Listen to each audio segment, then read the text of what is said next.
look, war plans and attack plans are two totally different things, apparently. Apparently, war plans and attack plans are not the same. You may think they're the same, but they're totally different, according to The Atlantic. What's up? This is Mark Kaye Saves the Republic. We're gonna have so much fun. We're gonna have more fun today than anyone should be allowed to have. And also because I'm really excited. There's a lot of reasons to be excited today. First of all, I've been watching all morning Marjorie Taylor Greene attack, go after, try to defund the people at NPR and PBS. NPR and PBS, this is really exciting to me because for years I have not been a fan of NPR and or PBS, and there's a reason for that. And the reason for that is that they are biased, they are liberal run, they are paid for by our tax dollars. Also, they not only get massive amounts of funding from our tax dollars, but they also get, and a lot of people don't realize this, they also get money from their telethons and their donors and their grants and that kind of thing. But this is where people get confused. And I don't want you to get it twisted. NPR and PBS, they also sell advertising. And what happens is when you have somebody who is selling advertising and getting donations and they're allowed to act as a nonprofit and getting government grants and funding, I mean, there's no reason why.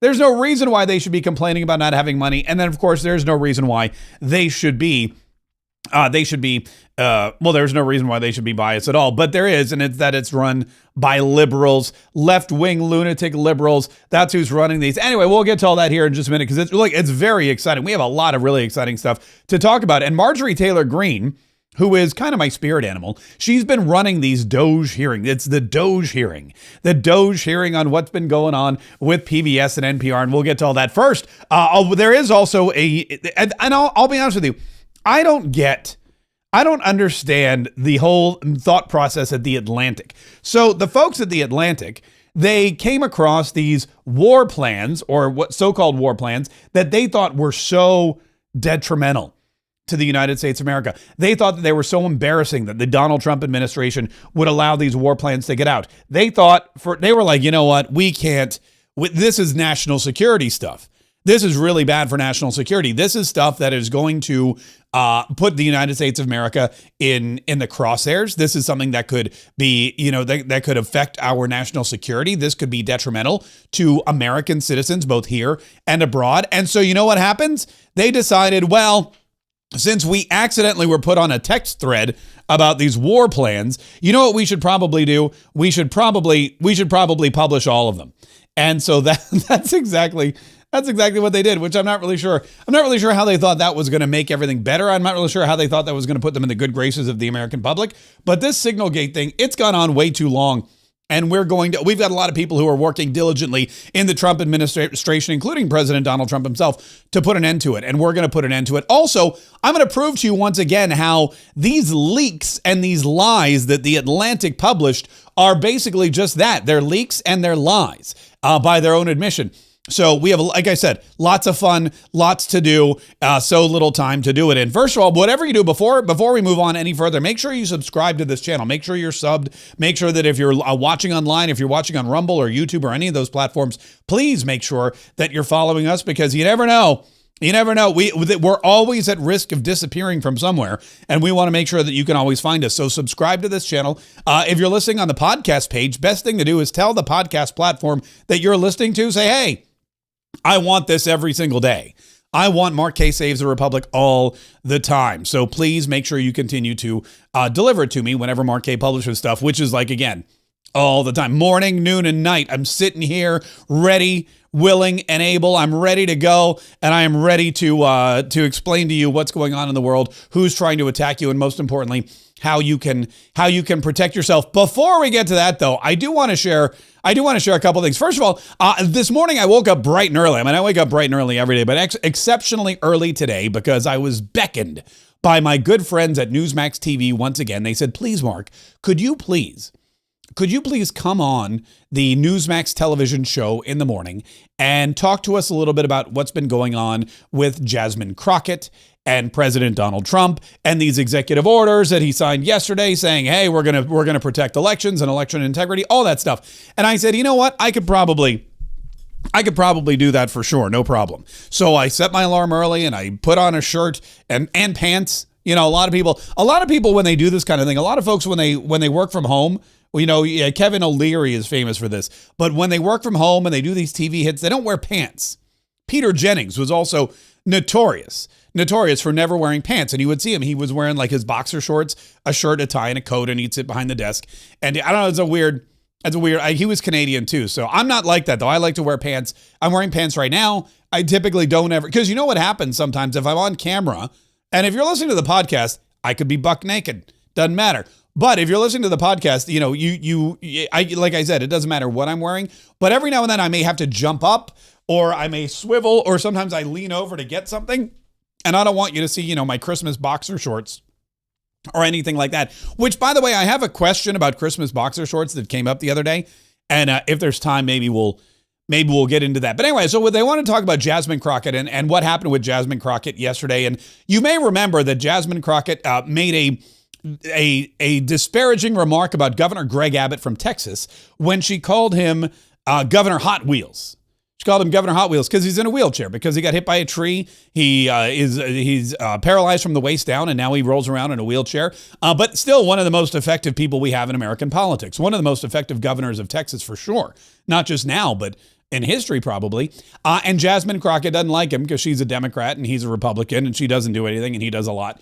So she called him Governor Hot Wheels, and the blowback was huge. And Newsmax asked me what I thought. So this was me this morning on Newsmax. This is what happens when social media influencers run for Congress. All she cares about is how much attention she can garner for herself. I mean, she's standing in front of a sign that says Human Rights Campaign, and she's making fun of a paraplegic who, let's face it, should be an inspiration, because he didn't go off and sink away in depression. He became one of the most popular and one of the most effective governors we have in the face of danger. Yes, you're right. She said Ted Cruz should be punched in the face hard. Elon Musk needs to be taken down. There were 3 incendiary devices found at a Tesla dealership in Austin, Texas, her home state, just a couple of days after that. So as long as these people keep getting attention, and as long as the Democrat Party is devoid of any thought or debate or agenda or common sense, people like Jasmine Crockett and Al Green and Maxwell Frost and a whole slew of them are going to continue to rise to power. And unfortunately, we're going to be talking about these people for at least a couple more years. Oh, great. Oh, great. I love that. I love Charla and Allison were hosting this morning. And she's like, oh, great. I know. It was a lot of fun. We had a great time. Hogan Gidley was on too, former White House assistant press secretary. So anyway, well, listen, that was basically the update, and I only bring it up because they took my quote and they ran with it. They posted it everywhere about when social media influencers run for Congress, and somebody wrote to me and said, you know, Mark, you just disparaged Jasmine Crockett as being a social media influencer who's running for office, but isn't that exactly what you are? And the answer is no. I am not a social media influencer. I'm a political social media influencer. Also, I'm intelligent and I have common sense and I'm a Republican. So it's totally different. It's totally different. And the other thing, when I run for Congress, here's the thing. When I run for Congress against John Rutherford, it won't be so that I can get more likes and more follows and more Instagram posts and more people sharing my stuff. It won't be so that I can, get information about, what stocks are going to explode so that I can tell my husband about it, or what real estate or land deals. I'm going to be honest with you, this is my plan. I plan on going into Congress and coming out with either exactly the same amount of money I went in with or less. Because to me, that's what like Donald Trump, for example, when he ran the first time, when he was president the first time, he lost like something like $2 billion. Maybe it was 200 million. It was a lot of money. And I shudder to think how much he's losing this time around. But that should be the goal. It should be all about service. You should never go in to Congress in one tax bracket and exit like 5 tax brackets higher. You should be at the exact same tax bracket you were in.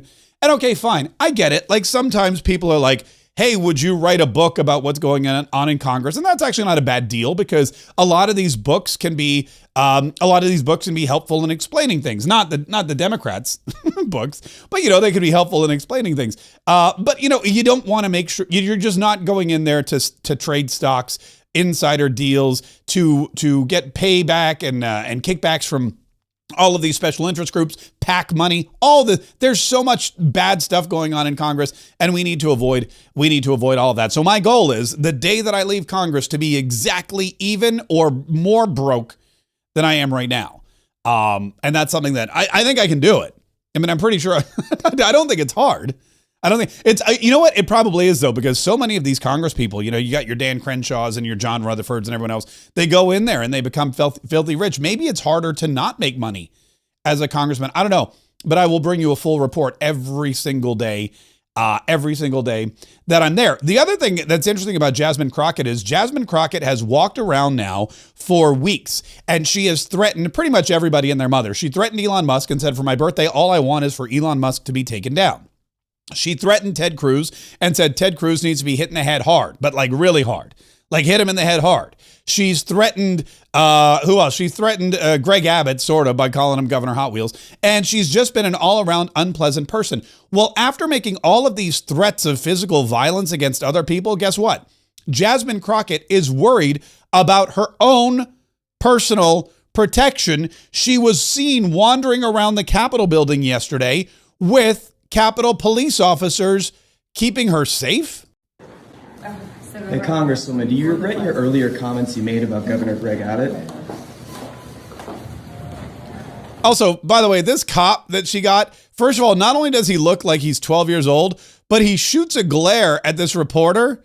Like, his name Jay Flores. Like, he shoots a glare at this reporter. Like, what are you going to do, dude? What are you going to do? He's a reporter. He's in a public place. He's asking Jasmine Crockett a question. And this cop comes in like, yo, man, you better step back. You're going to have to deal with J-Flo. And I'm like, Jay. I wonder if his friends call him J-Flo. But explain this to me. If Jasmine Crockett is saying Elon Musk needs to be taken down, if Jasmine Crockett is saying Ted Cruz, has to be hit in the face really hard, if she's the one threatening people, why does she need police protection? Why does she need these police officers coming to her rescue and escorting her around the Capitol on our dime, by the way? You know who pays for these Capitol police officers? You and I do. Anyway, that's neither here nor there. Let's get to the Signal stuff real quick, because this Signal thing, it's been going on. I got to be honest. Everybody's talking about the Signal thing. Tulsi Gabbard was talking about it. John Ratcliffe, by the way, he had an incredible takedown of what was going on with what they're calling Signalgate. There's so much talk about this Atlantic article and about things that were said and that could have happened instead of a focus on what did happen. So my responsibility as CIA director, one of its responsibilities is to kill terrorists. And that's exactly what I did along with President Trump's excellent national security team. That's what we should be focused on. With regard to that article, I also would appreciate the opportunity to relay the fact that yesterday I spent 4 hours answering questions from senators as a result of that article that were intimating that I transmitted classified information because there were hidden messages. Those messages were revealed today and revealed that I did not transmit classified information, and that the reporter, who I don't know, I think intentionally intended it to indicate that. That reporter also indicated that I had released the name of an undercover CIA operative in that signal chat. In fact, I had released the name of my chief of staff, who is not operating undercover. That was deliberately false and misleading, and I appreciate the opportunity to reflect that my answers haven't changed. I used an appropriate channel to communicate sensitive information. It was permissible to do so. I didn't transfer any classified information.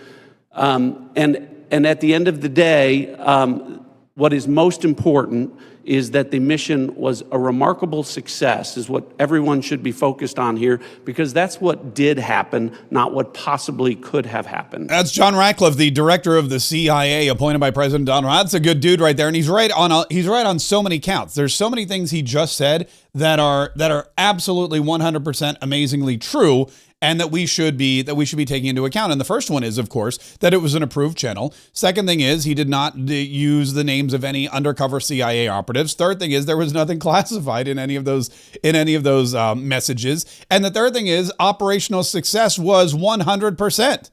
The Houthi targets that they were targeting were taken out. The leaders were killed. Killing terrorists. He goes, my job, the job of the national security team, the job of everybody involved in this whole operation is to kill terrorists. And that's what we did. And it almost sounds like a movie going, I'm here to chew bubble gum and kill terrorists, and I'm all out of bubble gum. Doesn't it sound like one of those movie quotes? I don't know. But even the Atlantic seems to know that they have kind of overplayed their hand a little bit. This was the original screenshot. The Trump administration accidentally texted me its war plans. That was from Jeffrey Goldberg, who, is just a loser, according to President Donald Trump, and a liar, turns out. But look again, this was the wording that we were focused on yesterday. The Trump administration accidentally texted me its war plans. And Pete Hegseth came out and he said, there were no war plans. Nobody texted war plans. None of that is true. Mike Waltz and JD Vance, everybody was on this text thread on the Signal app, and everyone was like, oh my God, they're texting war plans. Well, look at the article today. Look at the follow-up article and see if you notice something different. This is the farticle. Farticle's probably appropriate.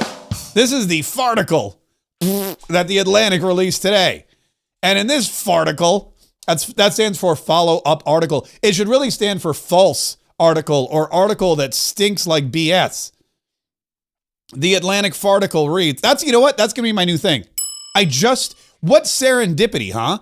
Now, whenever we find, this is like a real Rush Limbaugh moment. Whenever Rush Limbaugh coined a new phrase, I was really excited. He coined lots of great phrases. He coined drive-by media, for example, which a lot of people still use today. He coined feminazi, which is one of my favorites. He coined, dingy Harry and plugs and all these other fantastic names for people. So now we have another one for Kayetriots. Not only do we have, and it happened right here in Mar-a-Lago. I just coined a new phrase. Whenever there is an article that smells like BS, much like everything that's written in The Atlantic, whenever I share an article that is false, is fabricated, and is just basically a huge steaming pile of poop, it shall from here on, this moment forward, be referred to as a farticle. This is great. It's a historic day. Somebody jot this down. Somebody jot this down in history. March 26th, 2025, 12:34 p.m. Eastern. All right, so let me start again. So in this farticle, The Atlantic wrote, the Trump administration accidentally texted me its war plans. 24 hours later, in the follow-up farticle, The Atlantic magazine wrote, here are the attack plans that Trump advisors shared on Signal. So after getting lambasted and bombarded with complaints for calling them war plans, The Atlantic backed off of that and now changed it to attack plans. War plans one day, attack plans the next. Why? Well, because war plans is incorrect. Now you'll notice they have not yet updated this article that reads war plans. It still says that. And this is easy to do. This is all digital. You don't have to recall 100,000 copies of The Atlantic magazine. It's all digital. So war plans, you could just go in there and edit it. They're not doing that. They're just writing another farticle where it says attack plans. But anyway, here's the other really interesting thing about this. That yesterday, Jeff Goldberg was shocked, right? He was, and they put this behind a paywall, incidentally. And this is the other thing too. When I first read this article, it was free, okay? The Atlantic magazine, Jeffrey Goldberg, he put up this article, the Trump administration accidentally texted me its war plans. It was free for all to read. Then what happened is it got picked up by Drudge Report. It got picked up by other outlets. It got picked up by some other people. Senators started talking about it. Democrat Congress people started talking about it. It exploded. It became an international story. The Daily Mail was writing all about it in Europe and how JD Vance said the Europeans are basically a bunch of scum-sucking, freeloading parasites. Maybe that was Pete Hegseth. Maybe that was me. Yeah, it doesn't matter. It's all true. And so what happened was after that, after this article went viral, so to speak, the Atlantic put it, boom, behind a paywall. So they said, here's really important information you need to know. And then when it became really popular, they started getting a lot of hits. They were like, wait a minute, you only get to know it if you pay us. And they locked it up behind a paywall, which shows that this isn't journalism. They're not worried. They don't want their reporting out there. They're not worried about national security. This is the journalistic equivalent of a pump and dump. They put something out there that was so egregious, that was so unbelievable, that was so shocking that it went viral. And then when it went viral, they said, bah, not so fast. $89 a year, which is exorbitant. It's exorbitant. $89 a year, and you can read all about the Trump administration accidentally texting me its war plans. Today, same thing. If you want to hear about the attack plans, guess what? You have to go behind the paywall. That's okay, though, because I'm on X, and on X, you can get everything for free. So the Atlantic said, listen, this was egregious. This was bad. These people should all be fired for sharing these plans with the public or on a public string. So what are we going to do? We're going to share the plans. Now, here's my question. If Pete Hegseth and Mike Waltz and John Radcliffe and Tulsi Gabbard and J.D. Vance and everybody, if all of these other people should be fired for sharing what are supposedly top secret war/attack plans, why is it okay for the editor-in-chief of the Atlantic to share the same top secret war/attack plans? Why is it that it's not okay for the White House to do it because it's sensitive and secure and it could put people's lives in danger, but it's totally okay for the Atlantic to do it at $89 a year? See the hypocrisy there? See what we don't understand? Oh, nobody should see these. I'm going to put them on the internet immediately. I want to read this to you, by the way, because I enjoy reading. This to me, the other thing is by releasing these attack plans, they've basically shown that there's really nothing they said yesterday turned out to be true. Here's how this went down. Let me see. I don't know if I have any music. Do I have any music? Hold on. Let me see if I can find some appropriate music. I haven't done. We used to do a bit called Texter Piece Theater. And in Texter Piece Theater, I would have other people playing various different roles, and we would divvy it up. And I would have some music in the background, and we would have this great, text sound. Again, I'm a one-man show, and I'm doing this all by my lonesome, so I don't have all of the stuff. God, I don't even have the free music anymore. That's okay. You know what? We'll add it in post. We'll add it in post. Anyway, so here's how this went down. Here's exactly what was happening with the Houthi PC small group. 19 members. Michael Waltz added you to the group. Disappearing message time was set to 1 week. So on this signal group, Michael Waltz was the guy we know, confirmed. And Mike Waltz, by the way, I got to hand it to him. I told you yesterday that Mike Waltz, who I've known for years, and I've interviewed a bunch of times and I hung out with, the guy's as solid as they come. Okay, you're not going to find a better representative of the United States of America, of the military, of Donald Trump's administration, or the state of Florida, by the way, than Mike Waltz. And Mike Waltz has served his country not just as a congressperson and as a member of the administration, but as a Green Beret. He knows his stuff. And this guy yesterday, most people would hide. Like, for example, Joe Biden, if this happened in the Joe Biden administration, wouldn't nobody be doing any interviews? Nobody would be on TV. No one would be talking to the media. No one would be talking to the press. Joe Biden would be hidden away somewhere. He'd be hidden away in Delaware, Rehoboth Beach, at his beach house. He'd be hidden away, and I don't know where, at Camp David, wherever they put him. They put him upstairs with a pint of ice cream and say, "Don't come out for a couple days. We can't have anyone asking you questions about this thing that you will probably had no recollection of anyway." But Mike Waltz was out yesterday. And he was talking about Signalgate, and he was talking about it on Fox News. He wasn't hiding from it. He came right out and said, yeah, it was embarrassing. Yeah, we shouldn't have done it. But guess what? It was a successful mission. Success after success. So they want to focus on this. It's embarrassing, right. Yes. We're going to get to the bottom of it. I just talked to Elon on the way here. We've got the best technical minds looking at how this happened. But I can tell you for 100%, I don't know this guy. I know him by his horrible reputation, and he really is the bottom scum of journalists. And I know him in the sense that he hates the president, but I don't text him. He wasn't on my phone, and we're going to figure out how this happened. So you don't know what staffer is responsible for this right now? Well, look, a staffer wasn't responsible, and look, I take full responsibility. I built the group.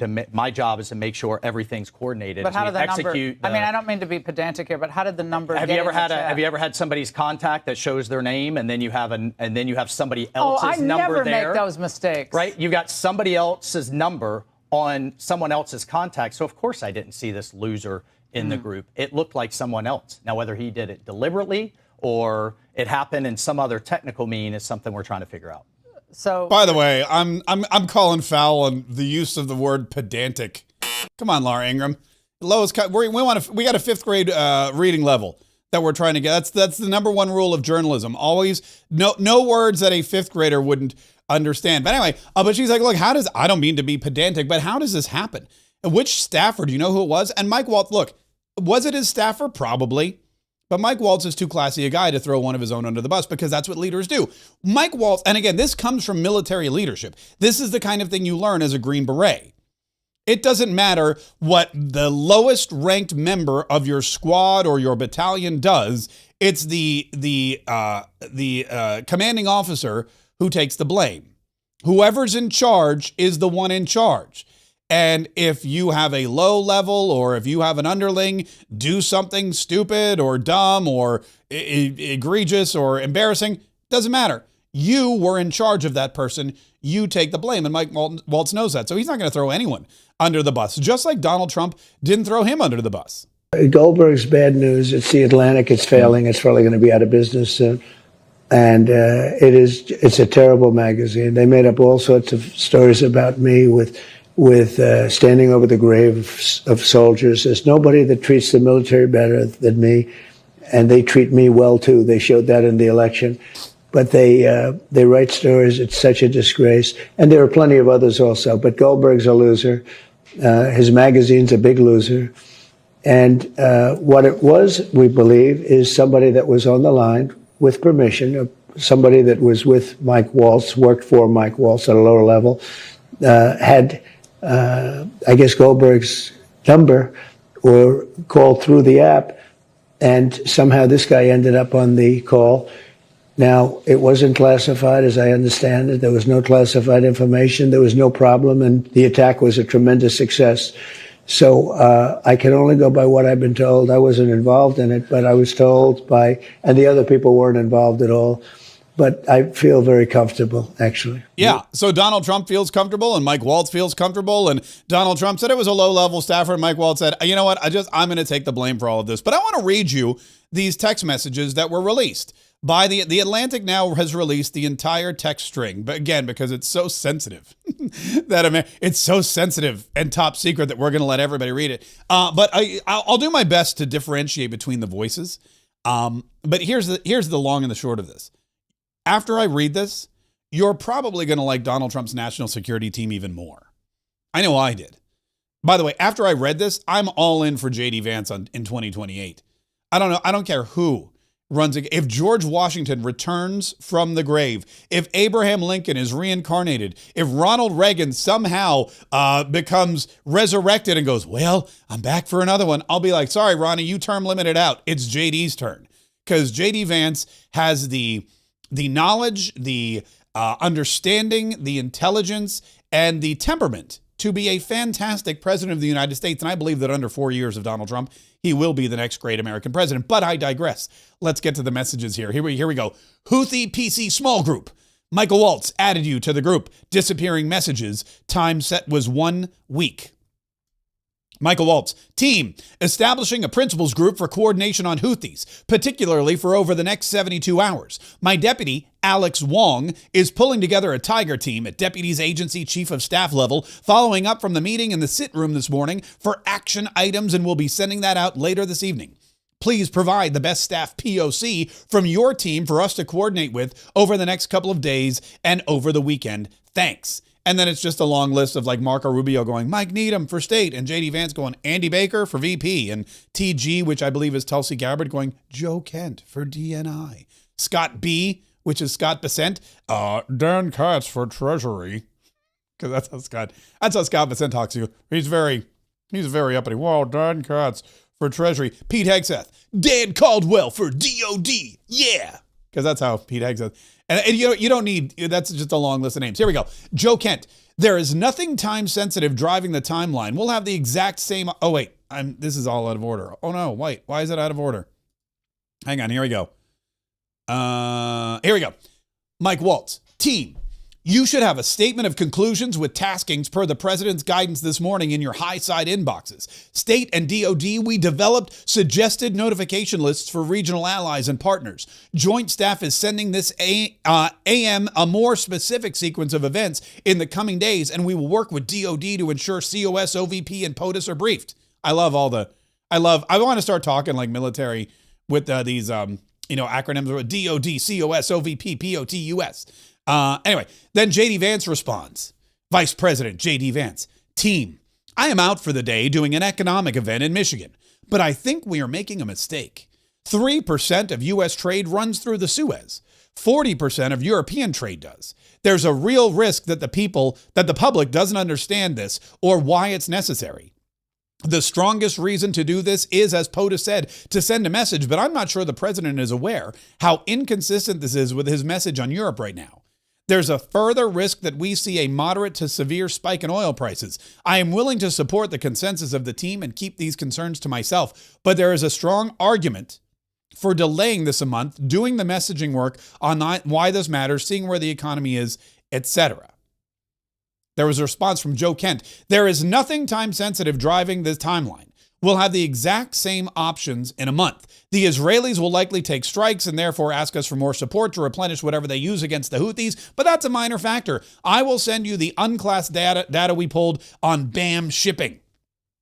John Ratcliffe from the CIA. From CIA perspective, we are mobilizing assets to support now, but a delay would not negatively impact us, and additional time would be used to identify better starting points for coverage on Houthi leadership.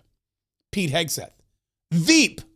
I understand your concerns and fully support you raising with POTUS important considerations, most of which are tough to know how they play out. Economy, Ukraine, peace, Gaza, etc. I think messaging is going to be tough no matter what. Nobody knows who the Houthis are, which is why we would need to stay focused on 1, Biden failed, and 2, Iran funded. Waiting a few weeks or a month does not fundamentally change the calculus. Two immediate risks on waiting. 1, this leaks and we look indecisive. 2, Israel takes an action first or Gaza ceasefire falls apart and we don't get to start this on our own terms. We can manage both. We are prepared to execute, and if I had final go or no-go vote, I believe we should. This is not about the Houthis. I see it as 2 things. He's got a lot of lists in this one, by the way. 1, restoring freedom of navigation, a core national interest, and 2, reestablish deterrence, which Biden cratered. Pete Hegseth is very excited, by the way. Pete Hegseth is ready to go. He continued and said, but we can easily pause, and if we do, I will do all we can to enforce OPSEC 100%. I welcome other thoughts. Now, the interesting thing about, by the way, that's my Pete. I always see Pete Hegseth as like the action, like the G.I. Joe guy, because he literally is G.I. Joe. He's got tattoos. He wears the American flag suits. He's got the hair. I mean, this guy, if there were another G.I. Joe movie, he should be cast as every role, because that's exactly how I see him. But you know, with the really big thing about this, and what they were really concerned about in the very first farticle that came out, was the way that Europe was treated by J.D. Vance and also Pete Hegseth. There was a back and forth where Trump's team called Europe pathetic. I just hate bailing out the Europeans again, wrote J.D. Vance, asserting that the strikes would benefit Europe far more than the United States. I fully share your loathing of European freeloading, Pete Hegseth later replied. It's pathetic. And that's my favorite part. And that's why I'm like, you know what? I say Vance Hegseth 2028. I don't know if anyone's put those two together, but Vance Hegseth 2028, I think, is a winning ticket.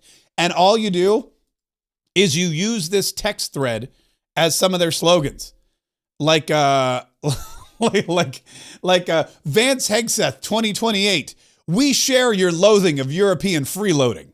I mean, come on, that almost rhymes. You can turn that into a rap song. We share your loathing of European freeloading. I mean, it's right there. Vance Hegseth 2028. It's pathetic. I mean, all of that stuff. All that's a winning message That's a winning message right there. But look, this thing is going to blow over. And as I mentioned on Newsmax today, well, in fact, maybe I'll just, you know what? Maybe instead of just paraphrasing what I said on Newsmax today, maybe since I have the power, I'll just play for you what I said on Newsmax today, because it was very poignant as to why and how quickly this thing is going to blow over. Here's the amazing thing about President Donald Trump and how he runs his administration. Any little tiny scandal like the one we've seen today is going to be buried by the flurry of actual administrative wins that he has even just hours later. I mean, we're already talking about the executive orders for that he signed for the Treasury Department and for electronic payments and for voter integrity. So Donald Trump has this great knack of working harder than anyone else, and that buries any of the bad news very quickly. Great point. Yeah, great. Thank you. Thank you very much, Charles. I appreciate that. And you know what? I love playing my own clips. It's my new favorite thing. I don't know why I didn't think of this earlier. I should just play clips of me for an hour, for an hour a day. But that's basically it. Donald Trump yesterday, and it wasn't planned. It's just one of those added bonuses of being a workaholic the way he is.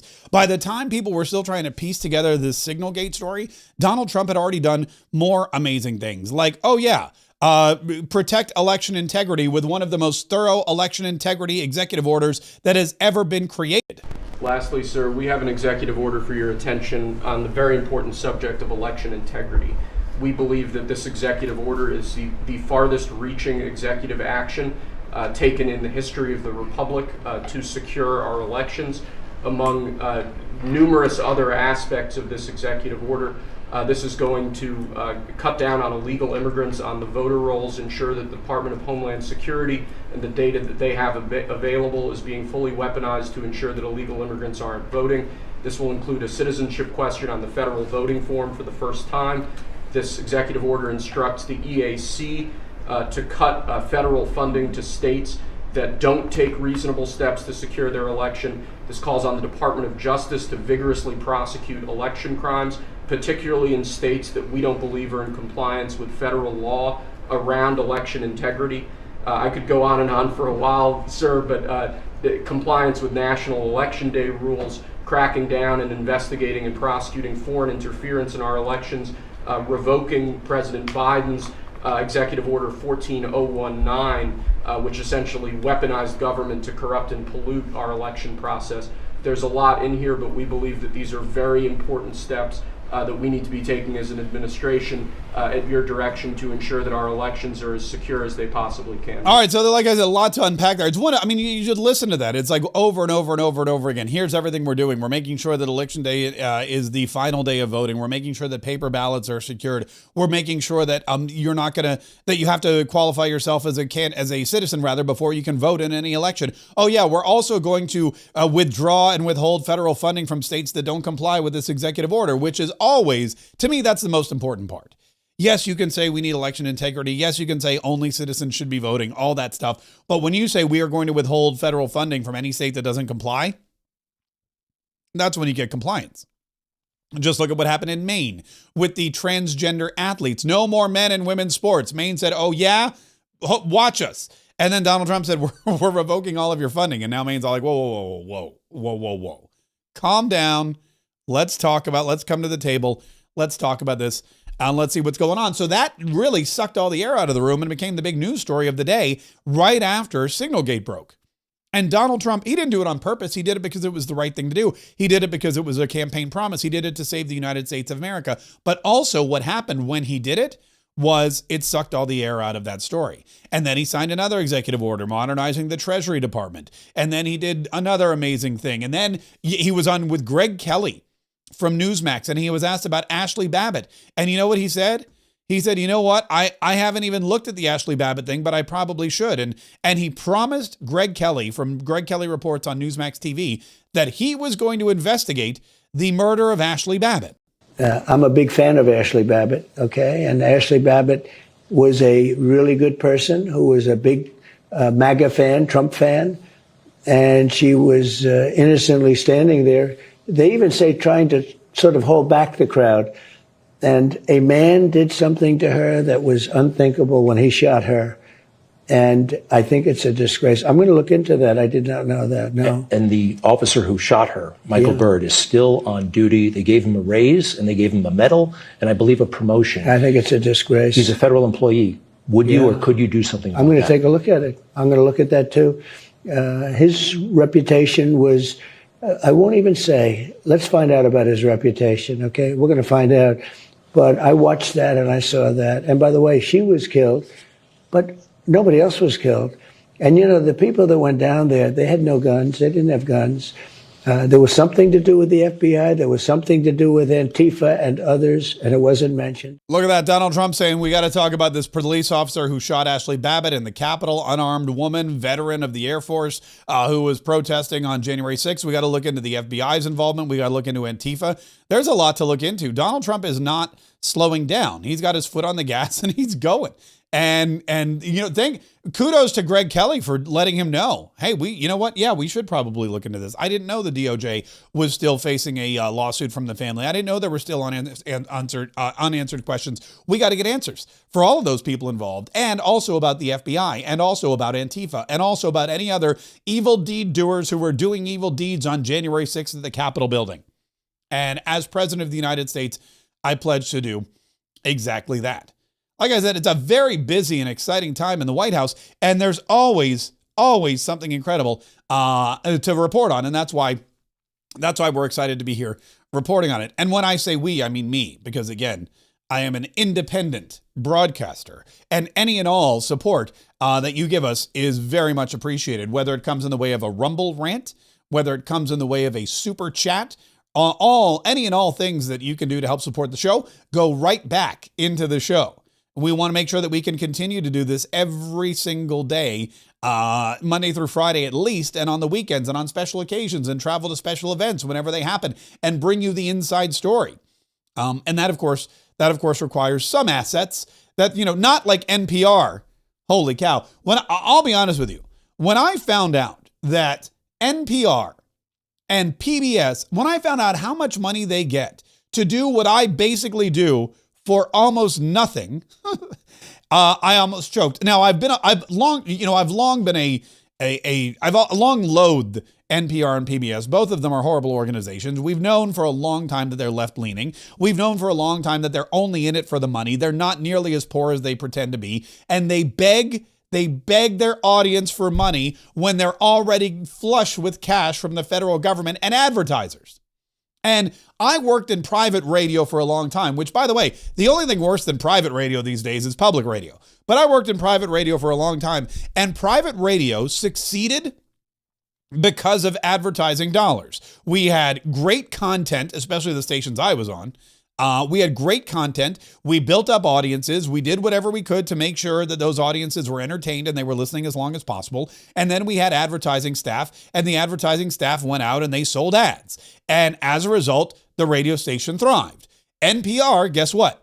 They don't have great content because they only create stuff from a liberal viewpoint. They can't get people to watch their shows because they're not producing shows for the mass market. They're producing shows for the Democrat Party. And as a result, they need additional funding. They sell advertising, but they don't sell nearly enough. They don't want to compete in the marketplace. They don't want to be capitalists.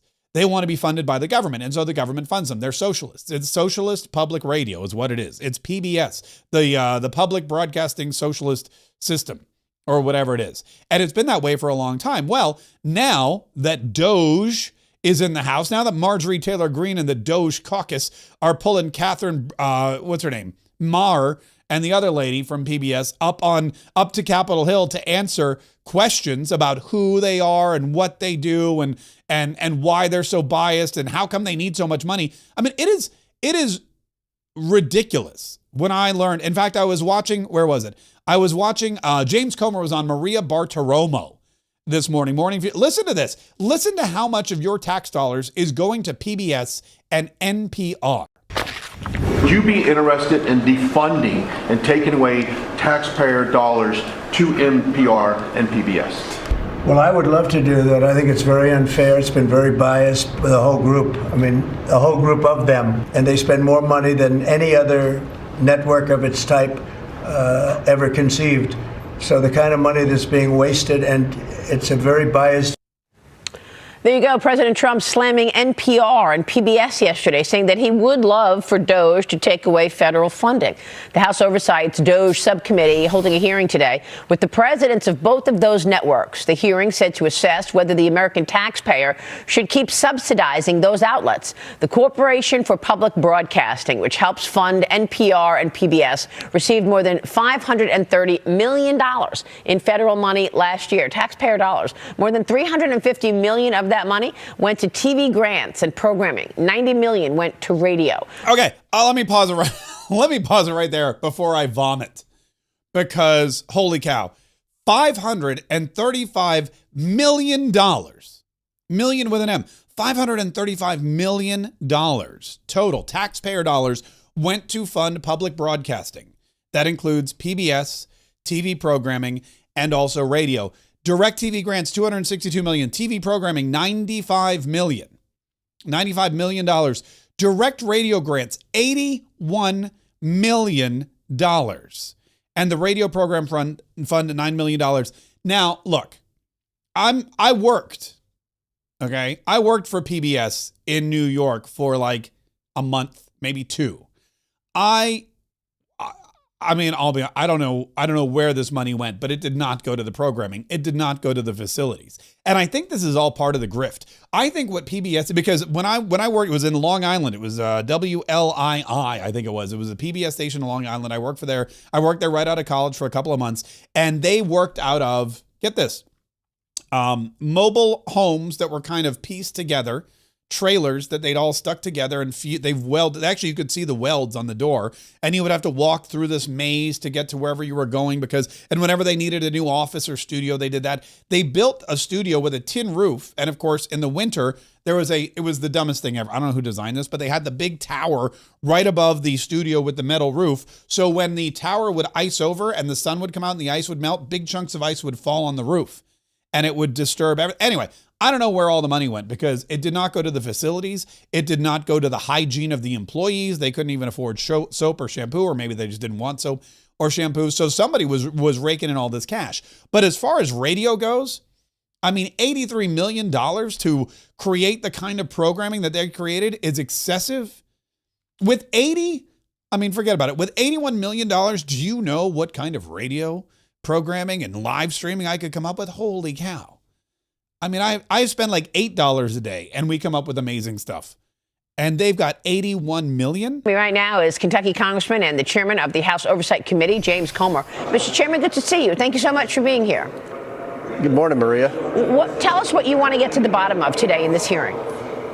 Well, this is going to be the one opportunity PBS and NPR have to come in front of Congress and try to justify all the federal funding that they get. I think it's going to be a tough sell for them. We're going to have a lot of information that we just copied and pasted from their website, stories that they've reported over the years that are just incorrect. And, you know, if you look at what President Trump said, the amount of money that they get is breathtaking, and the quality of product that they produce, that's going to be the topic of this conversation today in front of the committee. They're going to have to justify the money they got, and I think they're going to have a tough sell. Yeah, they're going to have a real tough sell, because look, I like Big Bird, but I don't think he should be on my payroll. I like Big Bird more than, as much as the next guy, but I don't want to fund him, especially when they sell tons of T-shirts, when they have, think about this. The children's programming network or whatever, they sold to HBO Max. They've got all kinds of toys and gizmos, and they've got all kinds of licensing agreements. You've got Big Bird on lunchboxes, and Grover and Oscar the Grouch on all kinds of onesies and whatnot. They've got, I'm sure they have their own little world somewhere at some theme park. All of that is making somebody a lot of money. Why are the taxpayers still paying for public broadcasting? Masterpiece Theater is through the BBC. Why are we paying PBS to show shows from the BBC that are already created? I mean, it doesn't make any sense to me, or to James Comer, or to anyone else, or to Marjorie Taylor Greene, or to Jim Jordan. Especially when you look at these programs they're coming up with, their news programming is so biased. In fact, Jim Jordan, his first question for NPR CEO Catherine Maher was, "You guys biased?" Is NPR biased? Congressman, I have never seen any instance of... Never? political bias determining editorial decisions. No. Yeah, now this is a woman, by the way, who said that free speech should be curbed. This is a woman in charge of National Public Broadcasting and National Public Radio saying that free speech is overrated and there should be limitations on free speech. And now she's saying, oh no, Congressman, I've never seen any bias. I've never seen any bias at all in public broadcasting. Oh yeah, what about that Hunter Biden story? First of all, I do want to say that NPR acknowledges that we were mistaken in failing to cover the Hunter Biden laptop story more aggressively and sooner. Our current editorial leadership. Wuhan? We recognize that we were reporting at the time, but we acknowledge that the new CIA evidence is worthy of coverage and have covered it. So she's saying we are not biased at all. And then she's asked, well, what about the Hunter Biden story that you buried on behalf of the Biden administration? Yes, we regret. We probably could have covered the Hunter Biden story a little more agreed, effectively. We could have done a little bit more aggressive reporting. What about the Wuhan lab leak? What about that? Did you suppress that story as well at the request of the Joe Biden administration? Well, okay, fine. Yeah, maybe we could have done more with the Wuhan lab leak. As there's a couple things that you messed up on and that you showed bias on, and now you're getting called out on it, and you can't handle it. Marjorie Taylor Greene had all kinds of fun facts about Catherine Maher. It doesn't matter. About Catherine M. That she wanted to share with the committee. Ms. Maher, your public statements and social media posts reflect left-wing ideology and blatant opposition to free speech. After all, you were the head of Wikipedia for many years, which is a platform that doesn't tell the truth. Let's walk through some of your statements so the public can understand your personal views. You said your fellow Americans just elected Donald Trump as president again this past November. You called him a deranged racist and sociopath. You posted on X that America is addicted to white supremacy. It's appalling. You've publicly chastised using the phrase boy and girl, which you said erases the language for non-binary people. There's only two genders, by the way. Ms. Maher, the federal funding that your outlet receives comes from all American taxpayer dollars, not just from your viewers who support such statements as these. Let me inform you, and that your federal funding is also paid for by the other half of the country, the 77 million Americans who voted for President Trump, someone you called a deranged racist sociopath. Ms. Maher, many find your pro-censorship and anti-free speech views more concerning than your politics. The only speech you like seems to be speech that you agree with. In 2021, you called the First Amendment the #1 challenge in American journalism because it makes it hard to crack down on bad information. You said in a TED Talk that our reverence for the truth might be a distraction. You've also expressed support for deplatforming individuals you view as fascist. Who do you think should be charged with cracking down on so-called bad information? Is it NPR? Is it the government? Is it you, Ms. Maher? Congresswoman, Madam Chair, thank you so much for the opportunity to address this. I know. Do you is it up to you and NPR to crack down on bad information or decide the truth? Answer the question, yes or no, Ms. Maher. Absolutely not. I'm a very strong believer in free speech, and I believe that more speech. Your public statements say otherwise. Ms. Maher, in 2021, when speaking at an Atlantic Council event, you said that when you were CEO of Wikipedia, you took a very active approach to disinformation and misinformation. During the COVID pandemic and the 2020 election, you said you censored information through conversations with government. Which governments were those, Ms. Maher? The Biden administration, yes or no? Madam Chair, Wikipedia never censored any information. These are your public statements, Ms. Maher. I mean, this. I could, by the way, I could watch this all day. I could watch Marjorie Taylor Greene, soccer mom extraordinaire, taking down elitist snob Catherine Marr, who was doing the talk show circuit. She loved going on stage. She loved going on stage. In fact, I'm going to try to find some of her highlights here in just a minute, because you couldn't keep this woman off of a stage. If she was invited to go do a TED Talk or anything else whatsoever, she was happy to get up there and talk about how free speech. Oh, here it is. Here's the quote that Marjorie Taylor Greene just quoted about free speech being a distraction. Listen to this. This is great. Let me make sure the volume. Yeah, here we go. Listen to this. This is her. But one of the most significant differences, critical for moving from polarization to productivity, is that the Wikipedians who write these articles aren't actually focused on finding the truth. They're working for something that's a little bit more attainable, which is the best of what we can know right now. And after 7 years there, I actually believe that they're onto something. That for our most tricky disagreements, seeking the truth and seeking to convince others of the truth isn't necessarily the best place to start. In fact, I think our reverence for the truth might have become a bit of a distraction that is preventing us from finding consensus and getting important things done.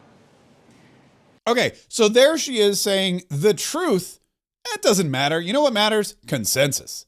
Okay, whose consensus? Is she saying that something can be true or not true based on the consensus of the masses, or if the majority rules? If the majority of the people say, hey, you know what? The Hunter Biden laptop is real. Is she okay with that? No. She's going to continue to push a fake narrative that it's not. If the majority of the people say there's only two genders, is she okay with that? No. She's not okay with that either. She has been one of these, and she's been at the forefront of this for a long time. She's been one of the people that the left has sent out there to try to explain their extremism in a way that makes it palatable for Americans. What she said right there is, you know what? The truth isn't the most important thing. It's the consensus. Really? I'm sorry. I don't remember the consensus shall set you free. I thought it was the truth shall set you free. You know, truth, justice, and the American way. That's what, not consensus, justice, and the American way. This is what liberal elitism is all about, and this is what these people do. They try to come up with a way to figure out how to make their crazy ideas seem mainstream and explainable. Here's another one. Here she is in her hotel room doing some kind of Zoom call where she attacked the First Amendment.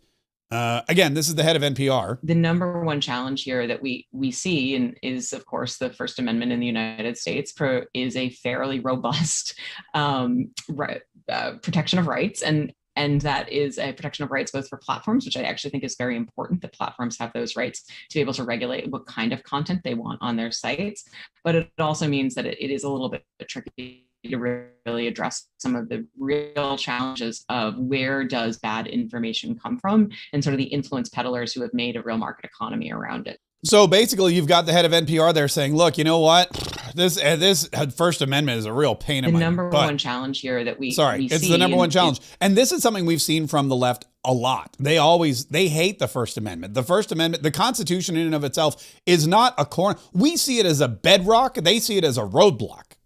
The Constitution to most Americans and conservatives on the right is the bedrock of our civilization and of our government and the way it's organized. And the left sees it as a roadblock that needs to be torn down. They see it as a barricade, a barrier, a hurdle that they have to overcome in order to get what they want. They don't want to govern within the limits of the Constitution. They want to be outliers, and the Constitution continually gets in their way. Here's Catherine Marr in her statement, I guess trying to explain herself away. First, it is critical for NPR's newsroom to operate with the highest journalistic standards. That means that they do their jobs independently, and as CEO, I have no editorial role at NPR. In other words, I do not decide what we cover or how we cover it.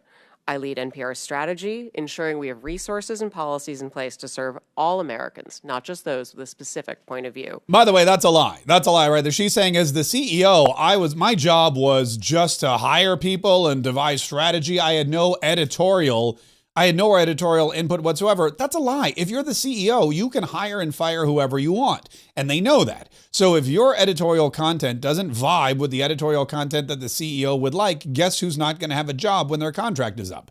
That's right, you.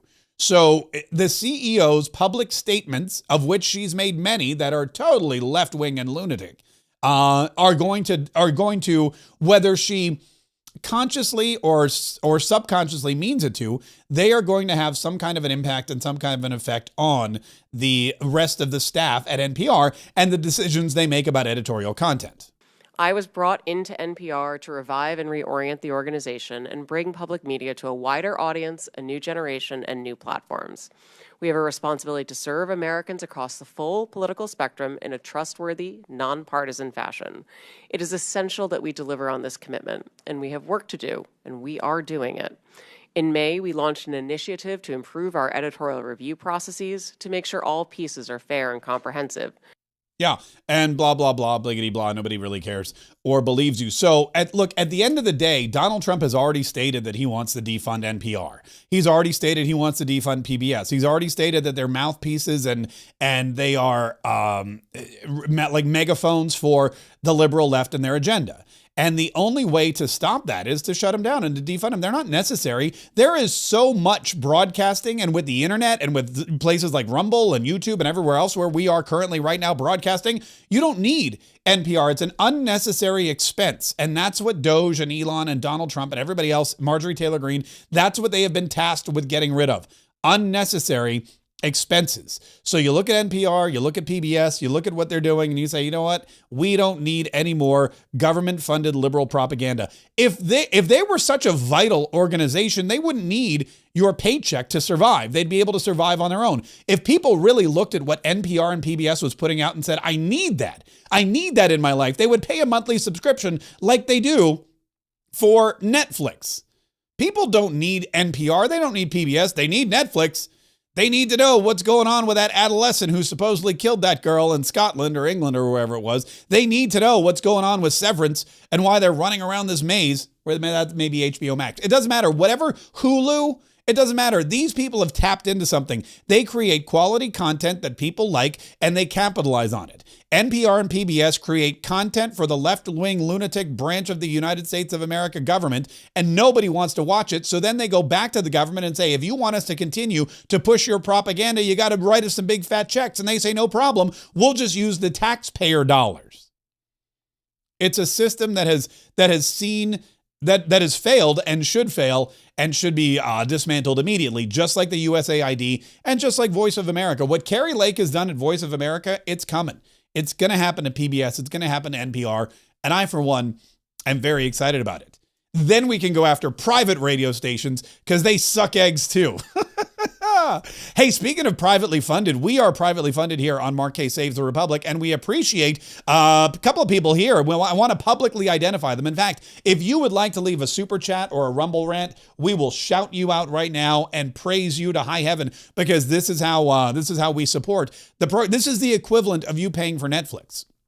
There's actually a couple ways you can support the show. One of them is the way Missy did. Missy dropped a $5 super chat and wrote, daily reminder to get out and vote in Wisconsin. Wait, that's it right there. Yeah, you know what? Very interesting things are going on with the Republican Party. There have been some real problems with the Republican candidates, and I don't know if the Republicans are resting on their laurels.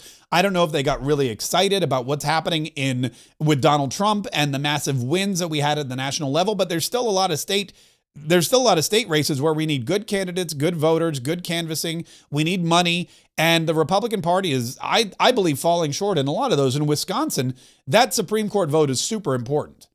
That Supreme Court, we cannot lose that Supreme Court seat, because the person they're going to put in place is immediately going to redistrict, and it's going to be tough as nails, TAN, to win back the House. We'll probably lose it.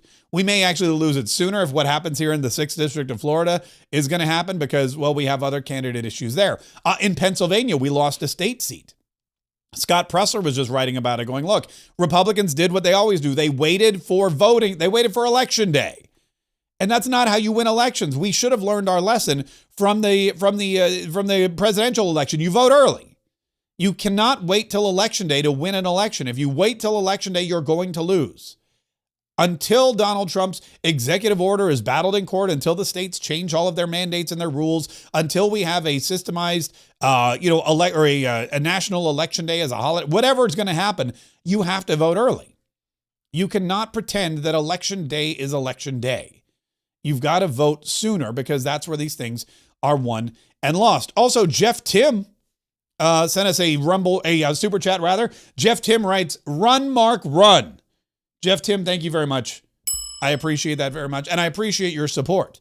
And just to be, now look, I don't want to get conflicted because I've been doing some digging, I've been doing some figuring out. Any Rumble rants, any super chats, anything at all you do that helps the show, it helps the show. This does not actually go toward the campaign because those funds need to be separated. But I do appreciate that because we do need to stay on the air as long as humanly possible throughout the campaign, faux show.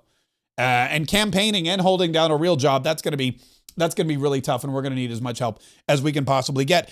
There's a couple of other things that are going on today. In just a minute, we're going to launch our after party in the Kayetriot Club. If you're not a Kayetriot Club member, you can become one. You get access to the after party, which is way cool. You also get a free sticker pack, which I have right here. You get all these stickers for free. You can go in there and you can say, "Mark, send me my stickers." And I'll be like, "Okay, no problem." The Mar-a-Lago sticker, the Mark Kaye Saves the Republic sticker, the 47 Daily, the official Gulf of America. All these stickers are free to Kayetriot Club members. All you have to do is go to kayetriots.com and become a supporter today. Also, you get 25% off. 25% off for life in the Mark Kaye shop. So if you want to buy something from the Mark Kaye shop, guess what? It's amazing. It's a great discount, and we're very excited about it. And the other thing that's going on tonight, which I'm really excited about, is a class that I've begun teaching. Gosh, it's been a month now. This will be our fourth one, and it happens tonight. And it's called Dollars for Followers. This is for anybody who has a business or wants to start a business and use social media to market to an audience that is perfect for you. Whether you're a lawyer, whether you're a chiropractor, whether you're a real estate agent, whether you sell stuff online, whether you're a musician, I don't care. I don't know what you do, but whatever you do, social media and the proper usage of social media is the way that you're going to increase your business. And I know because it's the way I've been doing business for years. For 15 years, I've been making money off of social media, and I want to teach you exactly how to do it as well. So tonight at 8 p.m., my Dollars for Followers class, make at least $1 for every follower you have. This is where I give you my system, my social sales system, so that you can learn how to make money by posting online, how to get people from your social media into your client list. It's easier than a lot of people think. It's also harder than a lot of people think, and I'll teach you exactly how to do it. And it's only $17. So if you've been wondering, if you've been waiting, if you've been like, you know what, I really want to take that Dollars for Followers class, but I haven't done it yet, do it now. Because eventually that price is going to go up too. We originally charged $97 for it. We dropped it to $17. I'm probably going to have to move it back up probably next week or the week after. So I wouldn't dilly-dally. $17 for a full hour where I'm going to show you exactly how to make $1 for every follower you have, how to create content that will create cash flow in your business, and then, of course, how to grow and repeat it over and over and over again. We're going to do some live content audits too, which is exciting. DollarsForFollowers.com is the address. DollarsForFollowers.com. You can also access it by going to the link in the description of this video. That happens tonight at 8 o'clock. Thank you so much for joining me. Don't forget to subscribe, whether you're listening on the podcast or online. We appreciate it. We're going to be doing this every single day because the threats continue. The lies and the leaks and the left, they continue to attack, and we need to be ready to fight back. And we will be. We're going to be energized. We're going to be invigorated. We're going to be informed. We're going to be enlightened. We're going to have our weapons sharp and our wits sharper. And we will always be ready to stand up and to fight so that we can save the Republic. The after party begins in 3 minutes.